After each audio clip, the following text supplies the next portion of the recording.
Halo, selamat sore warga Jakarta. Senang sekali saya Rio Pambudi bisa kembali menemani Anda di Jakarta Today. Dan saat ini saya sudah berada di Kampung Berseri, Rawajati, Jakarta Selatan.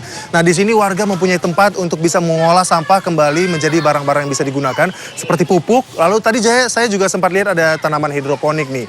Lalu juga ada kegiatan-kegiatan dari para ibunya yang membuat barang-barang sampah ini menjadi yang bisa digunakan kembali. Nanti kita akan lihat lebih jelasnya. Tapi sebelumnya ada informasi yang akan kami hadirkan lagi di Jakarta Today edisi Senin 12 Oktober 2015 diantaranya.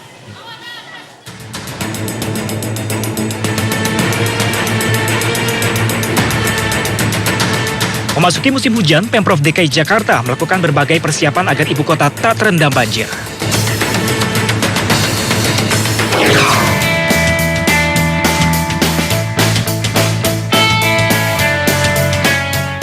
Agrowisata Kampung Sehat di tengah kota Jakarta.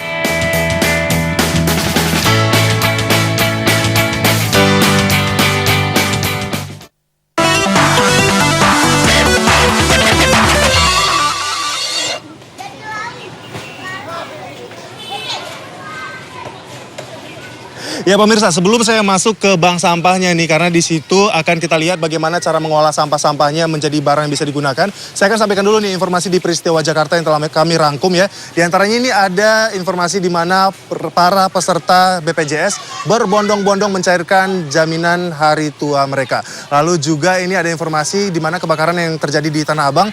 Ini para pedagangnya sudah diperbolehkan untuk mengais sisa-sisa barang yang ada di tempat kebakaran. Kita langsung lihat informasi di peristiwa Jakarta berikut ini.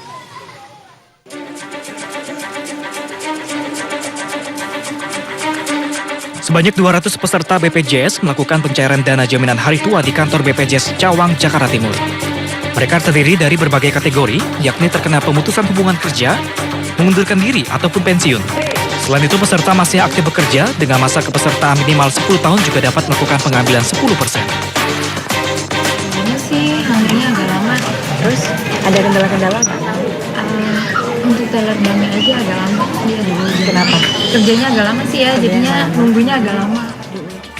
Pertanggal 1 September hingga 30 September 2015, BPJS Ketenagakerjaan Cabang Cawang sudah melayani 2.519 peserta yang melakukan klaim dengan total nilai sekitar 22.663 juta rupiah.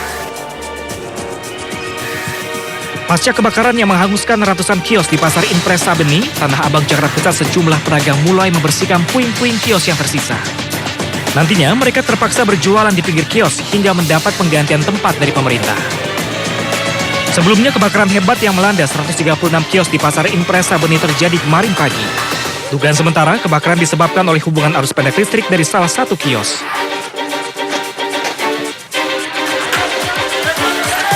Di hari tadi aksi tawuran kembali terjadi di ibu kota. Kali ini melibatkan warga Tanah Tinggi dengan warga Kampung Rawa, Johar Baru, Jakarta Pusat. Dengan senjata tajam, dua kelompok warga ini saling serang di gang sempit, akibatnya sebuah warung ikut dibakar massa.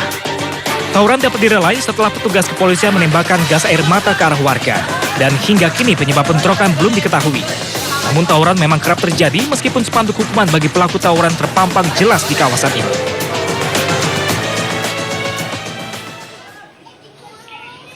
Nah pemirsa, ini saya sudah berada di dalam bank sampahnya, di mana ini ada ternyata tahap-tahap pengolahannya nih. Tahap pertama yaitu pengumpulan sampah, lalu tahap kedua ini ada hasil pencacahan setengah jadi, dan nanti ada juga tahap untuk pencetakannya nih ya. Jadi ada pengayakannya lebih tepatnya. Ini ada 3 tahap. Nanti kita akan lihat lebih jelasnya lagi. Tapi saya akan sampaikan ini informasi di mana yang kita ketahui ya, bocah yang telah tewas di dalam kardus ini menjadi sorotan dalam beberapa pekan terakhir. Nah ini pelakunya dibawa penyidik ke tempat kejadian perkara untuk menunjukkan tempat-tempat di mana si pelaku melakukan tindakan sadis yang dia lakukan. Kita langsung lihat informasinya.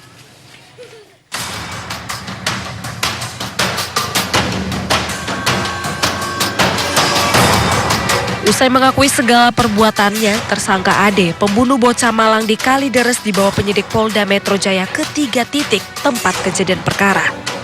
Penyidik juga membawa pelaku ke rumahnya dan pelaku menunjukkan tempat dirinya melakukan aksi bejatnya hingga menghabisi nyawa korban. Sementara itu, rumah milik orang tua pelaku di kawasan Rawalele, Jakarta Barat tak berpenghuni. Orang tua Ade dikabarkan mengungsi ke rumah kerabatnya untuk menghindari kejaran awak media. Di rumah saudaranya, sementara Tuh, paling kemarin ngambil pakaian doang. Kalau bapaknya kurang sehat. Menurut pengakuan tetangga, orang tua Ade bekerja sebagai wira swasta dan tergolong kalangan menengah ke atas. Sementara Ade membuka warung di dekat rumah orang tuanya guna menghidupi kebutuhannya sehari-hari. Tim Liputan MNC Media memberitakan. Ada sampah-sampahnya. Oke, jadi ini sampah-sampahnya dipisah dulu, lalu yang diambil ini apanya sih, Pak? Ya, yang ini plastiknya. Plastiknya? Jadi plastiknya ini. Ini kan untuk apa? Organik. Organik, jadi setelah plastiknya dipisah, lalu ini ditaruh sini lagi, Pak? Iya, ini kan sebetulnya lagi dalam rangka fermentasi ini kan. Jadi pengelolaan ini proses pembuatan kompos. Kompos. Iya, jadi ini setiap habis dicacah seperti ini. Nah, terus seminggu sekali dibalik. Oke, jadi ini memang harus ada beberapa tahap dulu ya Pak ya. Nah itu dia pemirsa, jadi ada tahap ini tahap kedua nih ya. Nah saya mau sampaikan informasi dulu Pak sebelumnya kepada pemirsa ini bagi Anda warga Jakarta sudah mulai merasakan nih sepertinya ada gerimis-gerimis di Jakarta. Nah gimana ya Pemprov DKI Jakarta mempersiapkan musim hujan nanti, kita langsung lihat informasi berikut ini.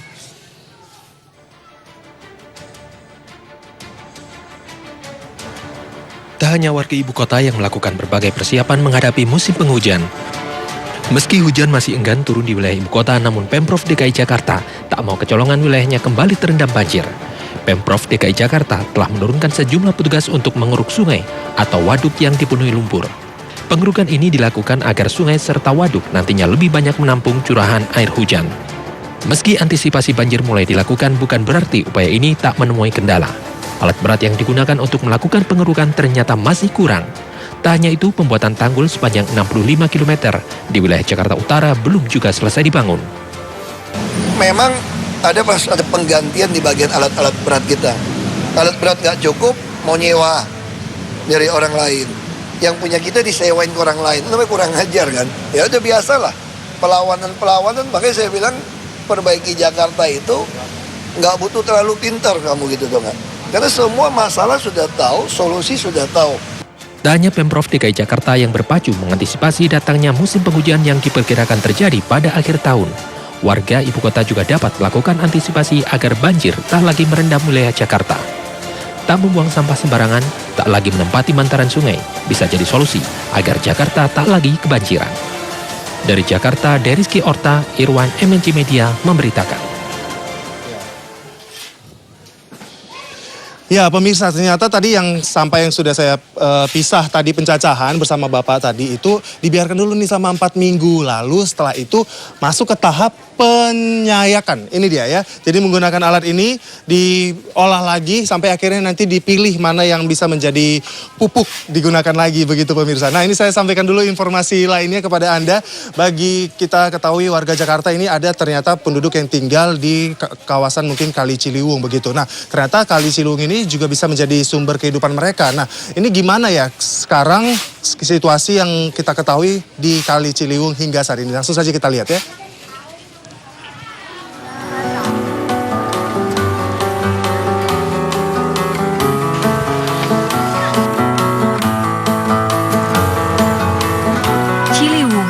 Sungai yang mengalir dari Gunung Gede Pangrango, kawasan Puncak Bogor, hingga Teluk Jakarta. Air Ciliwung yang mengalir melalui permukiman padat menjadi sumber kehidupan bagi warga sekitar. Bagi warga bantaran Ciliwung, air sungai digunakan untuk kehidupan sehari-hari. Tetap saya nyuci piring, sungai, kali. Biar ada gusuran juga. Saya susah nyuci piring di mana? Termasuk mandi, Bu? Kalau mandi saya nggak ngangkutin air deh. Gitu. Depan rumah aja mandi deh. Pengalamannya tengah-tengah. Ciliwung kini tak lagi jernih. Air sungai tercemar dan kotor. Limbah domestik telah mencemari Ciliwung. Kesadaran warga pun untuk menjaga sungai masih minim.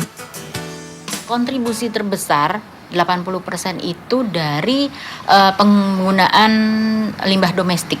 Jadi rumah tangga. Sedangkan yang untuk industri itu relatif lebih sedikit. Oke, secara teknis adalah kemudian menghentikan semua aktivitas pembuangan limbah ke dalam badan air. Itu pertama. Kedua, memfungsikan kembali sepandan sungai, kiri kanan. Itu yang sedang dilakukan oleh pemerintah DKI Jakarta kan. Berbagai upaya ditempuh untuk membersihkan sungai. Gerakan bersih Ciliwung dilakukan agar kualitas air sungai membaik. Diharapkan dalam beberapa tahun ke depan Sungai Ciliwung akan bersih, asri, dan dapat digunakan kembali sebagai sumber air bersih masyarakat Jakarta. Dari Jakarta, Tim Liputan MNC Media melaporkan.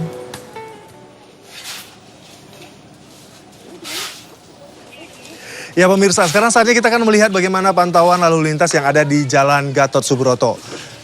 Ini dia, langsung saja kita lihat situasinya. Nah, ternyata jalan menuju ke Kuningan ini terpantau padat merayap ya. Dan ke arah Cawang ini terpantau ramai lancar.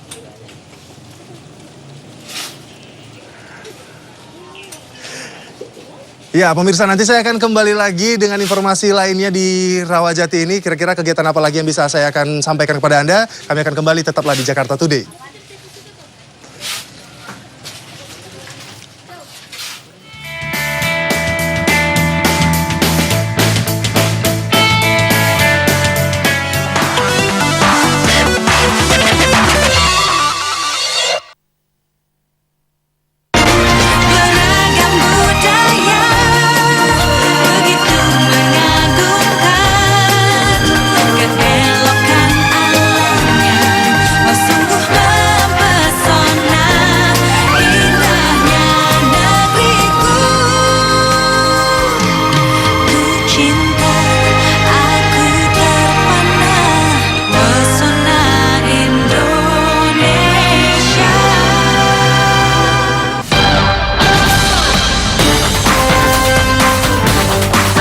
Informasi tercepat Selamat sore pemirsa, Anda dari berbagai peristiwa yang baru terjadi Para buruh menuntut dikumpulkan menjadi menu berita utama dan disampaikan langsung bagi Anda. Demo buruh hari ini merupakan reaksi atas iNews kondisi Petang ekonomi nasional. hadir pada hari dan jam berikut. iNews TV, inspiring and informative. Semarak ulang tahun Alfamidi yang ke-8 mempersembahkan kejutan manis untuk dapur Bunda. Hadir di Alfamidi mulai 1 Agustus sampai 31 Oktober 2015. Koleksi perkakas dapur cantik brand klasik dari Alfamidi. Harga mulai dari Rp29.900. Kumpulkan 15 tempe dan dapatkan harga spesial. Menangkan grand prize 2 Honda Mobilio, 8 Honda Scoopy, 8 TV LED dan puluhan voucher belanja. Syarat dan ketentuan berlaku. Hanya di Alfamidi. Belanja puas, harga hemat. Kan masalah perempuan enaknya ngobrol sama perempuan. Itu tandanya perubahan hormon. Pada wanita disebut PMS. Filmnya seru banget, kocak. Romantic komedi yang bagus. Memberikan pesan yang positif banget untuk kaum pria. Ketawa terus, recommended. Kayaknya sebagai cowok nonton kekelian Aja. Aku bukan perempuan. Tapi mirip. Tweet selesai.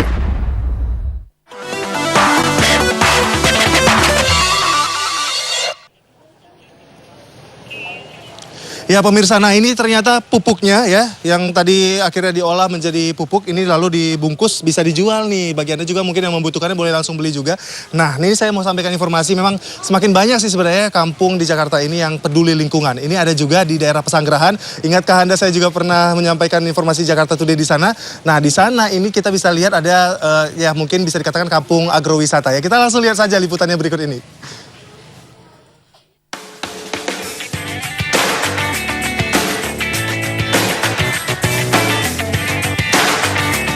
Terdapat kampung sehat di tengah kota Jakarta. Kampung yang dinamakan agrowisata ini terletak di RW 06, Kelurahan Pesanggerahan, Jakarta Selatan. Memiliki sekitar 1.600 kepala keluarga yang memiliki kesadaran menanam tanaman obat. Seperti di rumah Ibu Haryo, ia memiliki beragam jenis buah-buahan, sayuran, dan tentunya tanaman obat keluarga. Udah cukup lama ya, karena dulu kan di TV itu kan sering sekali ada herbal. Lama-lama kok ternyata kata teman-teman kok banyak yang berhasil dengan berobat herbal. Saya pikir-pikir saya pengen coba, lalu saya tanam di sini, saya kumpulin di sini. Ternyata saya coba, memang betul, memang banyak khasiatnya. Kampung agrowisata dan taman sehat herbal ini berdiri pada tahun 2010 lalu. Berawal dari kesadaran masyarakat akan lingkungan yang kurang terawat. Akhirnya, paguyuban pensiun warga Pesanggerahan yang diikuti oleh warga serta RT dan RW 06 mewujudkan lahan pertanian dan perkebunan untuk agrowisata dan herbal. Hingga kini, seluruh kepala keluarga di setiap rumah memiliki tanaman herbal. Warga yakin dengan membudidayakan tanaman obat berarti telah melakukan pertolongan pertama kepada siapapun yang membutuhkan. Tanaman obat keluarga atau toga memang sangat banyak manfaatnya, tidak hanya enak dilihat tapi sangat baik untuk kesehatan. Menanamnya pun mudah, hanya memanfaatkan lahan-lahan yang tersisa di rumah ataupun dengan menggunakan pot-pot seperti ini. Didi Anissa dan Dedi Priyatna, MNC Media, Jakarta.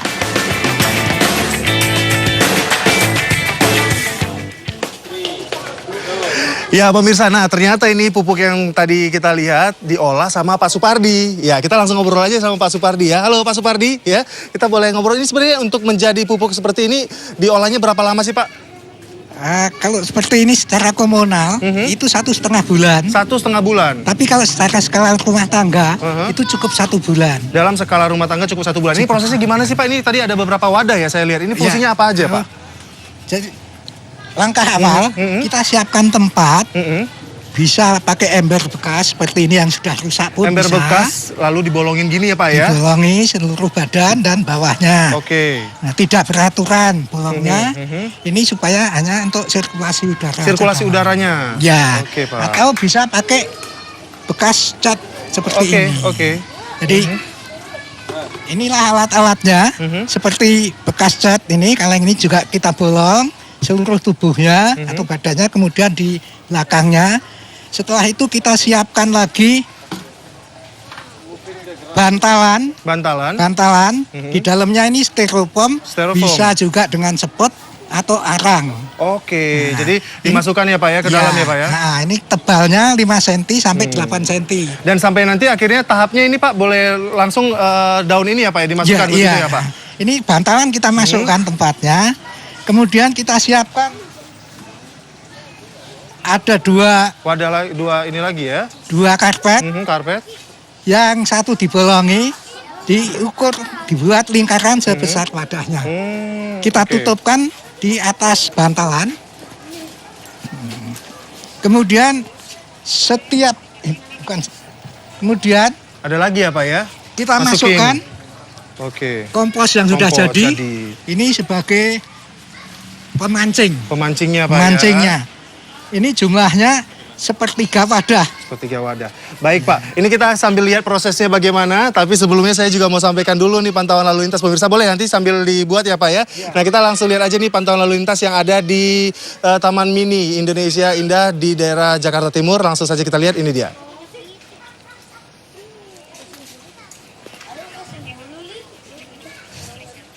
Ya ini kita bisa lihat situasinya ramai lancar dari kedua arah.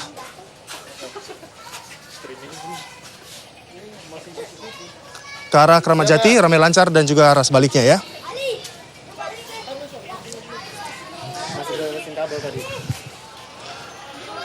Ya, ini saya masih mau lihat nih bagaimana proses Bapak membuatnya. Jadi ini ada beberapa tahap lagi ya Pak ya. Sambil saja kita buat, nanti pemirsa kami akan kembali lagi. Jadi tetaplah di Jakarta Today. Silakan Pak, apa lagi nih tahapnya Pak? Jadi setelah kita masukkan pemancingnya tadi.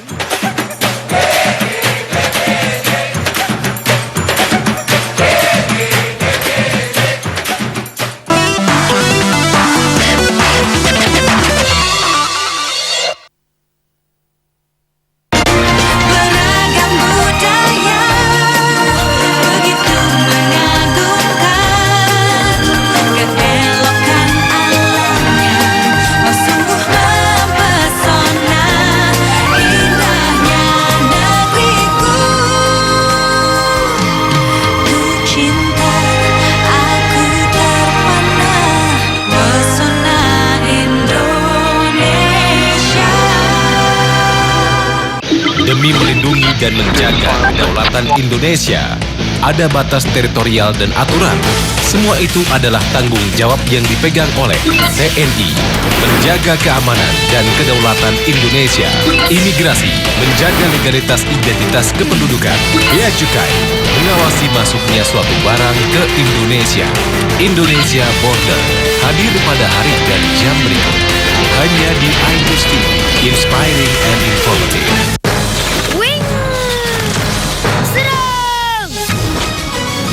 Ditangkis pakai wafer panjang.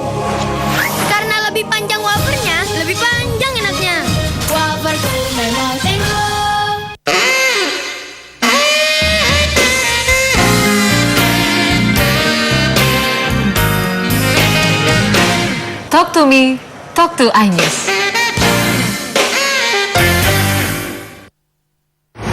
Kan masalah perempuan enaknya ngobrol sama perempuan. Itu tandanya perubahan hormon. Pada wanita disebut PMS. Filmnya seru banget, kocak. Romantic komedi yang bagus.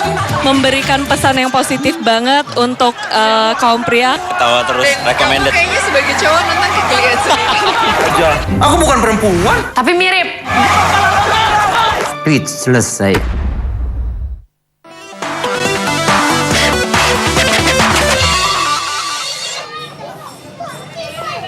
Ya pemirsa, kalau tadi saya sudah lihat bagaimana pembuatan proses pupuknya tadi, kita langsung ke dalam saja. Karena di dalam ini ada ibu-ibu yang melakukan kegiatan ya selain mengolah sampah tadi, selain pupuk, ada juga barang-barang yang bisa digunakan dan bermanfaat nih. Ya kita boleh langsung lihat ke dalam?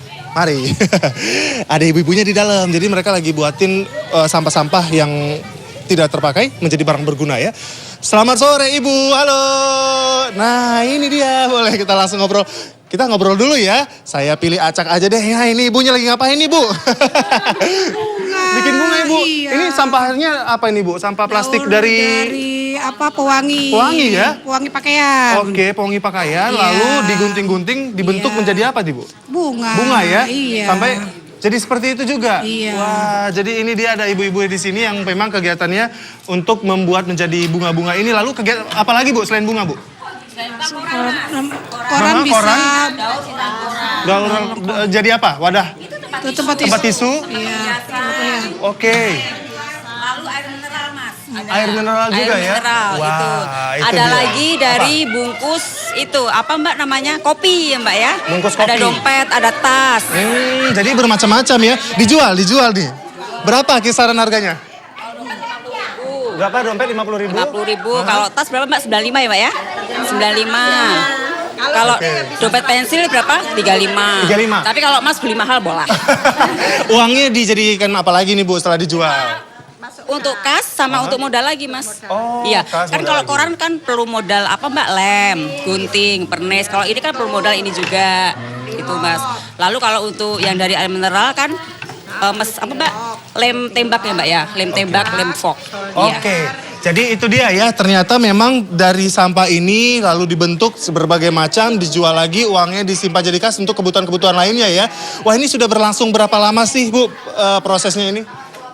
Berlangsung sekitar 5 tahun semenjak berdirinya Bank Sampah. Tapi kalau untuk kegiatan seperti ini udah lama Mas. Sudah lama ya? Iya, kita Jadi punya ini Bank Sampah. Sudah 5 tahun berjalan ya? Sudah 5 tahun berjalan. Kalau ini untuk kegiatan Ibu PKK Mas. Ibu PKK apa nih? Dari mana nih Ibu PKK lingkungan PKK sini? RW 03 Rawajati. Oke. Dan kebetulan di sini juga ada PAUD. Ibu-ibu BKP-nya juga diisi dalam kegiatan seperti ini di samping menungguin anak-anaknya untuk sekolah Mas daripada nganggur mereka. Kita isi dalam kegiatan seperti ini. Kegiatan positif ya, jadi untuk anak-anak di sini juga. Nah itu dia pemirsa, sangat berhubungan sekali kembali lagi untuk anak-anak. Karena anak-anak adalah generasi bangsa. Kita tahu ada beberapa peristiwa yang mengenaskan ya Bu ya. Ini yang mulai pembunuhan, lalu juga ada peristiwa lainnya yang terlibat dengan anak-anak. Nah gimana ya caranya kita sejak dini mendidik anak ini bela diri yang benar. Nah boleh nih coba mengajarkan anak bela diri capoeira. Kira-kira bagaimana caranya? Langsung saja kita lihat liputannya.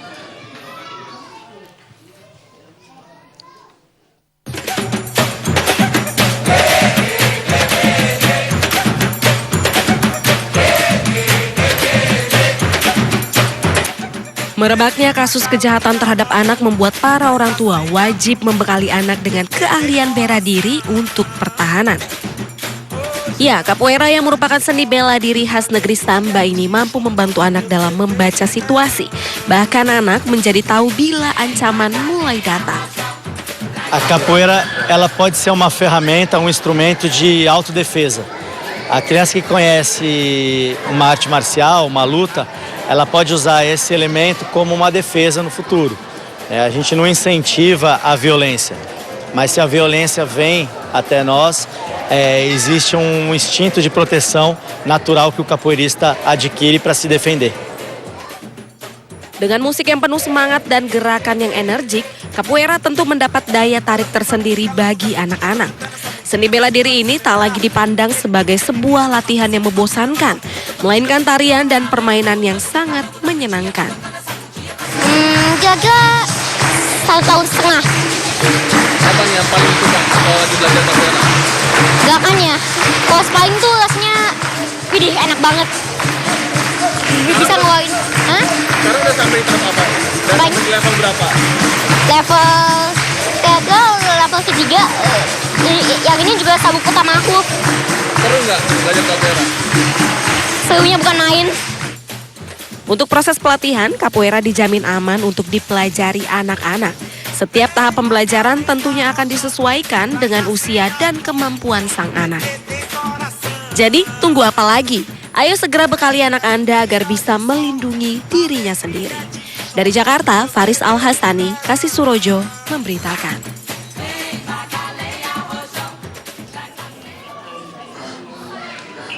Wah, ini hanya karena mengolah sampah bahkan bisa diundang keliling Indonesia begitu Bu ya. Luar biasa. Dan juga ini dijual di bazar-bazar gitu Bu ya. Keren, keren, keren. Semangat Bu, terus berkarya ya. Supaya bisa keliling dunia nantinya. Amin.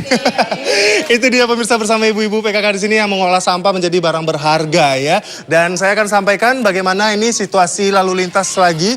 Kita langsung lihat. Ini dia. Dari Bundaran HI Jakarta Pusat, terpantau ramai lancar,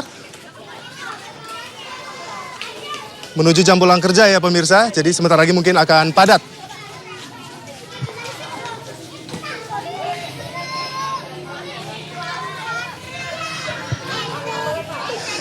Ya pemirsa, ini sudah tidak terasa jam 5 sore ya. Kita lihat juga anak-anak di sini lagi menikmati permainannya karena ternyata ada juga tempat permainan untuk anak nih di sini disediakan. Jadi, halo selamat sore. Ramai sekali, jadi mereka lagi main-main. Saya boleh ikut main sama kalian ya? Boleh? Oke. Saya mau main-main dulu sama mereka dan tadi kita sudah melihat juga kegiatan-kegiatan yang banyak sekali dan positif. Jadi ingat pemirsa, ternyata sampah bukan berarti barang yang tidak bisa digunakan kembali, tapi ternyata bisa diolah menjadi hal yang luar biasa. Jadi kita jangan langsung buang sampah sembarangan, jadi jagalah kebersihan ya. Saya Rio Pambudi pamit undur diri dari Jakarta Today. Terima kasih atas kebersamaan Anda. Sampai jumpa. Dadah. Kita ngarang ondel-ondel nyok. Ondel-ondel ade anaknya boy. Anaknya ngigel terpinteran boy. Mak bapak ondel-ondel ngiping ser. Ngarang pengantin disunatin ser. Goyangnya asik ndut-ndutan ndut.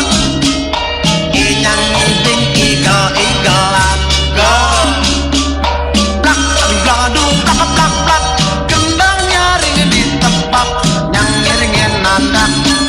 Pada surat-surat tangan iseng jahilin kepala anak ondel-ondel taruhin puntungan rambut kebakaran